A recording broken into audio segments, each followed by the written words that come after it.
મેથી મટર મલાઈ બનાવવાના છીએ તો તેની માટે આપણે સૌપ્રથમ એક બાઉલમાં વટાણા બોઇલ કરવા લઈ લીધા છે, જેને આપણે 5 થી 7 મિનિટ માટે બોઇલ કરી લઈશું અને પછી બહાર કાઢીને તેને ઠંડા કરી લઈશું। ત્યારબાદ એક કઢાઈમાં તેલ લઈશું 2 ચમચા અને સાથે ઘી ઉમેરી લઈશું 2 ચમચા।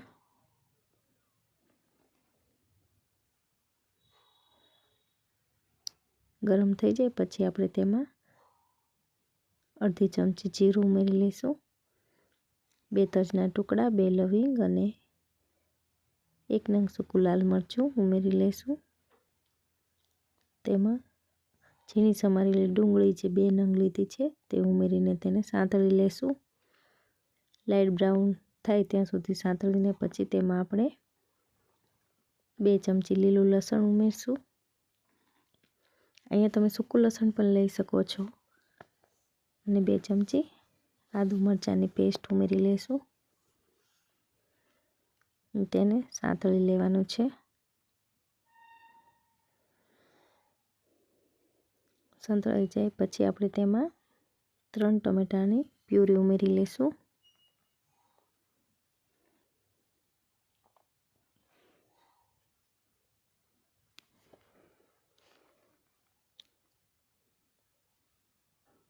તેલ છૂટું પડે ત્યાં સુધી તેને સાંતળી લેવાનું છે। પછી તેમાં આપણે મસાલો કરશું, જેમાં અડધી ચમચી હળદર, 1 ચમચી ધાણા જીરું પાવડર, 1 થી 1.5 ચમચી લાલ મરચું, 1 ચમચી કાશ્મીરી લાલ મરચું ઉમેરી લઈશું। ત્યારબાદ સ્વાદ અનુસાર મીઠું। અત્યારે મેં મીઠું વટાણા અને મેથી બંનેના ભાગનું ઉમેરી લીધું છે।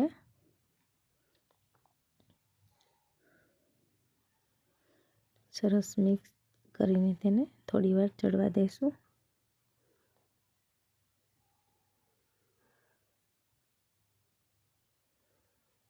પછી આપણે તેમાં જે બોઇલ કરેલા વટાણા છે 1 બાઉલ તે ઉમેરી લઈશું।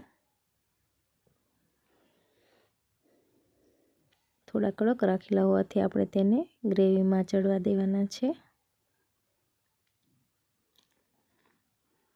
પાણી નાખીને એને ચડવા દઈશું 5 થી 7 મિનિટ માટે। એ આપણે ચેક કરી લઈશું, સરસ ચડી ગયા છે। ત્યારબાદ આપણે તેમાં અડધી વાટકી મલાઈ ઉમેરી લઈશું। અહીંયા તમે ફ્રેશ ક્રીમ પણ લઈ શકો છો, અત્યારે મેં મલાઈનો ઉપયોગ કર્યો છે। ત્યારબાદ ધોઈને સમારીને તૈયાર કરેલી મેથી જે 1 બાઉલ છે તે મેં ઉમેરી લઈશું।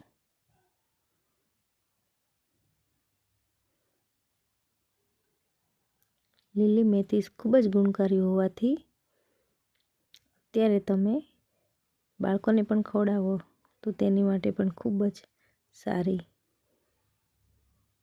અને આવી રીતના શાક બનાવજો તો બાળકો જરૂરથી ખાશે।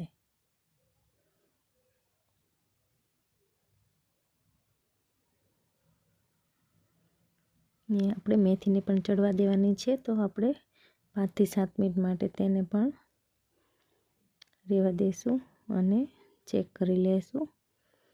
આપણી મેથી પણ ચડી જવા આવી છે। પછી તેમાં 1 ચમચી ગરમ મસાલો ઉમેરશું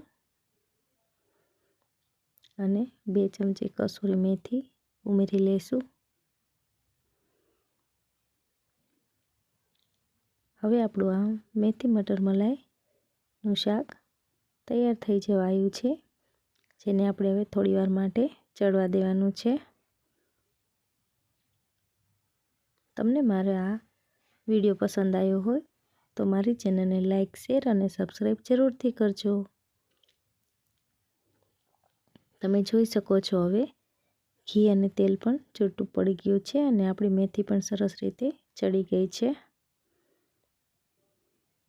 તો આપણું આ શાક હવે બસ તૈયાર થઈ જવાયું છે।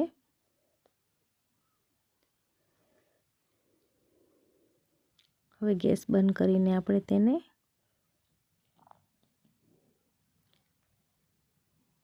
એક બાઉલમાં કાઢી લઈશું। આને તમે રોટલી પરોઠા બધાની સાથે ખાઈ શકો છો। તો તૈયાર છે આપણું મેથી મટર મલાઈ।